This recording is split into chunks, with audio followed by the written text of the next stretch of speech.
Mouth wash ഒക്കെ use ചെയ്യുന്നുണ്ടല്ലോ. എന്താണ് അതുകൊണ്ടുള്ള ഒരു ഉപയോഗം എന്താണ്? മൗത്ത് വാഷ് ഉപയോഗം ഉണ്ടോ എന്ന് ചോദിച്ചാൽ അത് ശരിക്കും ആൾക്കാരുടെ ചോയ്സ് ആണെന്ന് തന്നെ പറയേണ്ടി വരും. എനിക്ക് മൗത്ത് വാഷിനെ പറ്റി യാതൊരു അഭിപ്രായവും ഇല്ല. കാരണം ഇത്രയും ആൽക്കഹോളിക് കണ്ടന്റ് ഒക്കെ ഉള്ള ഒരു സാധനം നമുക്ക് വായിൽ യൂസ് ചെയ്യുമ്പോൾ യൂസ്ഫുൾ ബാക്ടീരിയ മരിക്കാനാണ് കൂടുതൽ പോസിബിലിറ്റീസ് ഉള്ളത്. മാത്രമല്ല അത്രയും എന്താണ് പല കെമിക്കൽസും ഉണ്ട് പലതിലും. അപ്പോൾ അത് അത്ര ഒരു നല്ലൊരു സാധനമായിട്ട് എനിക്ക് തോന്നിയിട്ടില്ല. ബ്രഷിംഗ് ആണ്, പ്രോപ്പർ ബ്രഷിങ്ങും ഈ വാ ക്ലീൻ ചെയ്യുക എന്നുള്ളതാണല്ലോ, അതുപോലെ ബാഡ് ഓർഡേഴ്സ് ഒന്നും വരാതിരിക്കുക എന്നുള്ളതാണല്ലോ ഇതുകൊണ്ട് ഉദ്ദേശിക്കുന്നത്.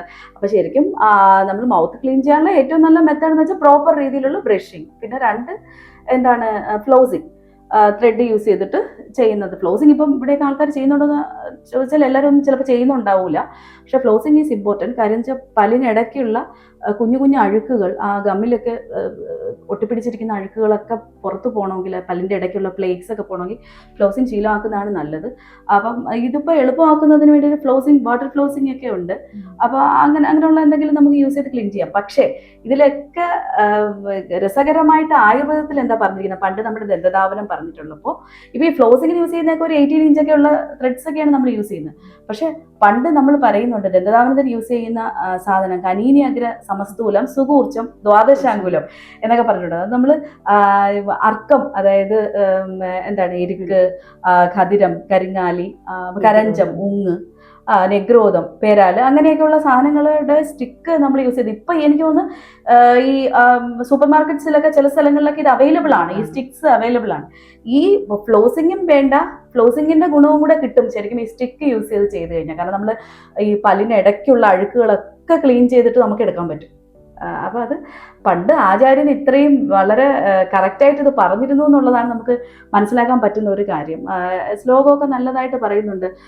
എന്താണ് എന്താ ശരീര ചിന്താ നിവൃത്തിയ കൃതശൗച വിധിസ്തത അർക്കനഗ്രോധ ഗതിരകരഞ്ചകുപാധികം എന്ന് പറയുന്നുണ്ട്. കനീനി അഗ്ര സമസ്തൂലം സുകൂർച്ചം ദ്വാദശാങ്കുലം വെച്ചൊക്കെ ചെയ്യാനൊക്കെ പറയുന്നുണ്ട്. പക്ഷെ ഈ ഇത് ശരിക്കും ഇത് പ്രാക്ടീസ് ഇല്ല എന്നുണ്ടെങ്കിലും ഈ പറഞ്ഞ പോലെ ഫ്ലോസിങ് ഇങ്ങനെ നമുക്ക് ഇങ്ങനെ യൂസ് ചെയ്യാം. അല്ലെങ്കിൽ നമുക്ക് തന്നെ ഒരു ഫ്ലോസിങ്ങിന് വേണ്ടിയിട്ട് ഈ വാ കുലുക്കി തുപ്പുന്ന സ്റ്റൈലിലുള്ള കാര്യങ്ങൾ പറയുന്നുണ്ട് ആയുർവേദത്തിനകത്ത്. എന്താണ് കവളവും ഗണ്ടൂഷവും ഒക്കെ പറഞ്ഞിട്ടുണ്ട്.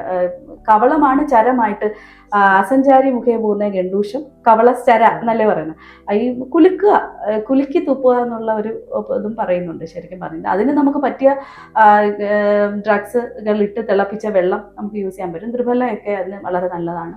ത്രിഫലയൊക്കെ ആണെങ്കിൽ അതിന് ഒരു ആന്റി ഇൻഫ്ലമേറ്ററി ആക്ടിവിറ്റിയും ഉണ്ട്, ആന്റി ഓക്സിഡന്റ് ആണ്. അതുപോലെ മറ്റ് ഹാംഫുൾ ആയിട്ടുള്ള എലമെന്റ്സ് ഒന്നും തന്നെ ഇല്ല. നമുക്ക് സ്ഥിരമായിട്ട് വായിൽ കൊള്ളാനായിട്ട് ഉപയോഗിക്കാം. സപ്തചതാതി ഗണ്ടൂഷം, അത് ഇപ്പൊ അത് കഷായ ഫോർമാറ്റിലൊക്കെ നമുക്ക് അവൈലബിൾ ആണ്. നേർപ്പിച്ചിട്ട് വായിക്കൊണ്ട് കുലുക്കി, അത് ഗണ്ടൂഷ ഫോർമാറ്റിൽ ചെയ്യേണ്ട, കവളമായിട്ട് കുലുക്കി തുപ്പുന്നത് നല്ലതായിരിക്കും. ഈ ഫ്ലോസിങ് പകരം നമുക്കത് നല്ലപോലെ സ്പ്രേ ചെയ്ത് കൊടുക്കുകയൊക്കെ ചെയ്യാൻ പറ്റും. അപ്പോൾ ഒരു അഴുക്കുകളൊന്നും നമുക്ക് വായിൽ ഡെപ്പോസിറ്റ് ചെയ്യാം. അതോടൊപ്പം വേറൊരു കാര്യം ശ്രദ്ധിക്കാനുള്ളത് ടങ്ങും ക്ലീൻ ചെയ്ത് വെക്കുക എന്നുള്ളത്. ടങ് ക്ലീനിങ്ങിന്റെ മെത്തേഡ്സും കൂടെ നമ്മൾ യൂസ് ചെയ്യേണ്ടുന്നതായിട്ടുണ്ട്. കാര്യം എന്നാലേ നമുക്ക് ഈ ഒരു ബ്രഷിങ്ങിന് യൂസ് ചെയ്യുന്ന അതേ സംഭവം കൊണ്ട് തന്നെ ടങ്ങും വൃത്തിയായിട്ട് തന്നെ ക്ലീൻ ചെയ്ത് വെച്ച് കഴിഞ്ഞാൽ ഈ ഓർഡേഴ്സ് ഒന്നും നമുക്ക് വായനാറ്റം പോലുള്ള കാര്യങ്ങളൊന്നും വരത്തില്ല.